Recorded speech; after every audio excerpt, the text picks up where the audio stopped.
HLB가 이제 장 후반에 또 오늘도 2시 한 반쯤부터 빡 급등했다가 다시 이렇게 떨어졌어요. 와, 이거는 진짜 장난 아닙니다.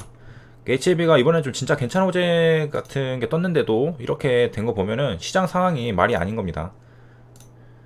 뭐 그리고 그 이면에 뭐 어떤 이유들도 좀 있기는 하겠죠.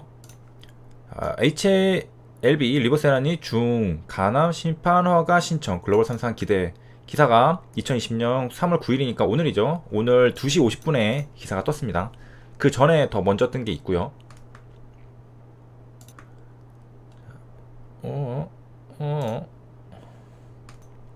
자, 그럼 기사 내용을 좀 살펴보도록 하겠습니다. 기사 내용을 보면은 이제 HLB 자체적인 거 아니고 중국의 항서제약과 관련한 호재입니다. 지금은 이제 직접적으로 연결이 되어 있죠. 무슨 말이냐, 항서제약에서 어떤 호재가 발생할 경우에 그게 리버세라닙, 아파티닙이었다면은 즉각적으로 로얄티 부분에서 연결이 있게 됩니다. 예전에는 이제 아파티닙이 잘 된다 싶으면은 이제 앞으로 리버세라닙도 그 발자국을 따라가잖아요. 그 풋프린트를 따라가니까 큰형님이 앞에 잘 나갈수록 이제 뒤에 아우도 따라서 잘 나갈 가능성이 높다라고 이제 이어서 갈 수 있었는데, 이번에는 이제 어드벤 채널로부터 글로벌 권리를 인수했기 때문에 이제 아파티닙이 잘 되면 즉각적으로 바로 그 HLB에게 호재가 되게 됩니다. 자, 예를 들어 보겠습니다. 기사 내용을 이제 토대로, 자, 아파티닙이 가남 2차 치료제로 중국 국가약품감독관리국에 시판허가를 신청한다고 9일 밝혔다고 했습니다. 시판허가를 했다는 것은 이제 2차로 2차 치료제로 말이죠. 시판을 한다. 이게 승인이 날 경우에는 이제 시판이 되는 거죠. 그러면은 당연하게 매출이 발생하게 됩니다. 이 매출이 발생하게 되는데요. 이 매출에 곱하기 우리가 계산한 바로는 대략 5% 가까운 로열티가 바로 HLB에게로 들어오게 됩니다. 그러니까 이제는 항서제약 호재가 직접적으로 HLB에게 영향이 가게 되는 거죠. 그래서 이번에도 이게 잘 해결이 되면은 가남 로열티도 추가적으로 그 전에 것만 계산한 게 아니라 이제는 플러스 저항증 하나가 더 추가되는 겁니다. 그러면은 이만한 시장 하나가 더 추가되는 거니까 로열티는 대략적으로 한 2배 정도 더 늘어난다고 볼 수 있겠죠. 게다가 이거는 2차 치료제니까요. 더 시장은 크다고 볼 수 있겠죠. 그래서 이제 항서제약 같은 경우에는 이제 단독으로 중국 내 3상을 종료를 이미 한 바 있다고 합니다. 그런 다음에 이제 시판 허가를 이제 신청을 한 거죠. 그러니까 이제 앞으로 이제 로열티로 들어올 때가 많다는 겁니다. 저항증이 확대될수록 곱하기 2배씩 늘어난다고 보시면 되겠습니다. 그냥 플러스 1이라고 보시면 됩니다. 이렇게 플러스 1, 플러스 1, 플러스 1. 자, 그래서 기존에 이거랑 이것도 이미 임상 3상 승인을 받았고 이제 진행을 한다고 합니다. 이것도 플러스 1, 플러스 1, 플러스 1 되는 거죠. 그러면 이제 어떻게 되느냐? 기존에는 자, 이거 하나만으로도 원화 3천억 원의 매출을 이제 일으켰다고 하는데요. 플러스 1 되니까 6천이 되죠. 그 다음에 플러스 1도 되면 9천억. 1조에 만약에 5천억 5%라고 하면은 500억이네요. 500억. 자, 그래서 일단 기사 보기 전에 이제 로열티 얘기했는데 기사에서도 다 다뤄줬네요. 기사에서도 다 똑같은 내용입니다. 그래서 또 직결된다는 말도 비슷하게 또 기사에서, 그래서 다 똑같은 얘기고. 자, 여기서 이제 티핑 포인트에 도달한 것으로 이제 보인다고 하는데요. 이 티핑 포인트라는 것은 그 어떠한 현상이 이제 서서히 진행이 되다가 이제 작은 요인으로 인해서 한순간에 이제 폭발하는 것을 말한다고 합니다. 그러니까 이제 적응증이 관련해서 이제 임상들을 이제 진행하고 있었는데 이거는 수면 밑에서 진행이 되고 있죠. 진행이 되고 있다가 이제 하나 둘씩 이제 터져 나오는 그런 시기라는 거죠. 그래서 여기서 보면은 뭐 영화를 대통령이 봤다고 사람들이 갑자기 너도 나도 보는 것, 그 대통령이 펀드를 들었다, 코리아 펀드를 들었다고 갑자기 너도 나도 이제 펀드를 드는 것, 이런 것들을 이제 예시로 들 수가 있고, 그 다음에 단어 그대로를 이제 풀이하면은 이렇다고 합니다. 갑자기 뒤집히는 점. 그래서 때로는 작은 일에서부터 엄청난 변화가 발생한다는 거죠. 누군가 예를 들면은 또 이런 것도 있죠. 호가창에서 이제 호가창이 이렇게 있잖아요.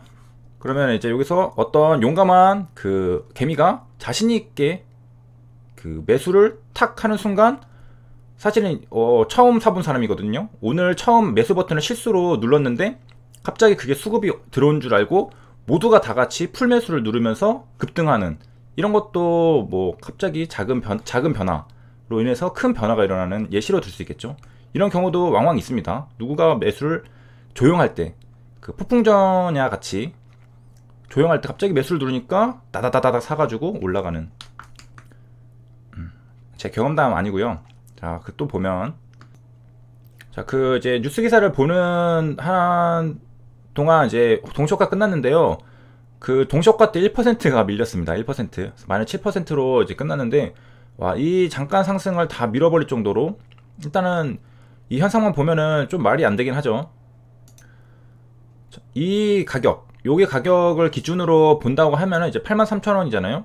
앞에 거는 이제 뭐 효율적 시장 가설 같은 걸 생각하면은 다 이제 반영됐다고 보면은, 여기에서 이제 기사가 이제 반영되는 게 주가가 오른 이 부분이잖아요.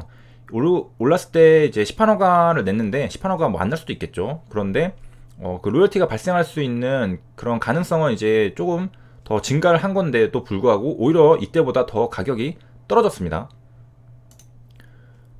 그러니까 이제 간단히 말해서 호재 기사거든요. 근데 시장에서는 일단은 안 좋게 보는 거죠. 뭐 시장 자체가 안 좋으니까. 근데 그거보다는 상식적으로 생각하면은 조금이라도 더 올라서 끝나는 게 이제 정상적인 건데, 시장은 전혀 그렇게 반응하지 않았다는 것을 보여주고 있습니다. 이 정도면 이제 학습 효과로 인해서 웬만한 호재가 아니라 진짜 대형 호재가 아니라면은 이제 주가가 반응하지 않겠다라고 대부분 사람들이 이제 생각하겠죠, 아마도. 그래서 이제 기사를 보면은 이제 점점 이제 다양한 임상들이 성과 가시권에 들어오면서 로열티 수익도, 이거는 이제 직접적인 영향이죠. 지속해서 늘어날 것을 예상이 됨에도, 그 다음에 뭐 라이센스 아웃도 뭐 협상 중이라고 뭐 하는데, 이런 것들이 지금 계속 이제 조금씩 가시화가 돼도 지금 주가가 그에 이제 합당하게 움직이지 못하고 있는 모습을 보여주고 있죠.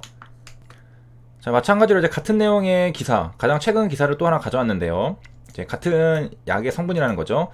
시판허가를 신청했다라고 나왔고, 자, 그래서 이제 나머지 내용은 이제 비슷하고요. 여기 부분을 보면은 이제 HLB 입장에서 본다면은 요게 이제 시판허가가 날 경우에, 일반 시판허가부터가 신청한 게 임상이 결과가 좋기 때문에 또 신청을 이어서 하는 거잖아요. 일단 이거 자체도 긍정적인데, 이제 허가까지 났다 하면은 엘레바가 지금 진행 중인 부분에서도 상당히 긍정적인 거죠. 요게 가난 글로벌 3상 임상. 그러니까 앞에 위 진행을 했던 것처럼 똑같이 간도 진행을 하고 있는 건데, 여기도 이제 똑같은 그런 호재가 발생할 가능성이 있는 거죠. 지금 항서제약이 가는 길을 HLB는 그대로 따라가고 있고, 항서제약이 또 로열티도 받고 그러고 있습니다. 그리고 이제 과거 차트만 봐도 그 위 하나만으로도 이렇게 엄청나게 파급력을 가지고 왔었는데, 이제 간도 추가적으로 잘 성공한다면은 뭐 이때만큼 초기에 기대감은 아니겠지만은 상당한 대형 호재가 될 수 있겠죠. 그래서 항사제약의 지금 시판허가 추이가 어떻게 되는지, 결과가 어떻게 나오는지도 눈여겨볼 필요가 있을 거라고 생각이 됩니다. 그리고 이제 간은 상당히 진입장벽이 높은 적응증이죠. 치료가 생각보다 많이 힘든 쪽인데, 거기서 이제 큰 성과가 있다면은 이거는 인류가 한 단계 진보할 수 있는 그런 것을 또 의미하기도 하죠. 간은 좀 위험한 게 이미 그 약을 해독할 수 있는 기능을 하는 장기 자체가 데미지를 입은 상태이기 때문에 금방 OS가 그 짧게 측정됩니다. 그러니까 무슨 말인지 아시겠죠? 그러니까 몸이 약조차, 이제 약의 부작용조차 못 버틴다는 거죠. 그리고 이제 이게 호재가 어떤 시장 분위기에서 나오느냐에 따라서도 상당히 영향을 많이 받는데, 오늘 시장 자체가 너무 안 좋았습니다. 마이너스 4%로 코스닥이 밑꼬리가 없죠. 밑꼬리가 없고 그냥 최저점으로 마감을 했습니다. 최저점 마감을 했고, 여기서 그동안 저점 딱 찍고 튀어오르고 찍고 튀어오르고 했는데, 이제는 상승 동력이 좀 떨어졌죠. 찍고 튀어오르지를 못했습니다. 그리고 다시 떨어지고 다시 맞고 떨어지고, 그러니까 계속 맞고 떨어지고 하는 거를 반복하고 있기 때문에 시장이 여러모로 상당히 안 좋은 상태라는 겁니다. 그래서 뭐 시장이 안 좋으면은 뭐 진짜 대형 호재가 아닌 이상은 개별 종목들도 시장을 따라가게 되어 있죠. 그래서 시청해 주셔서 감사합니다.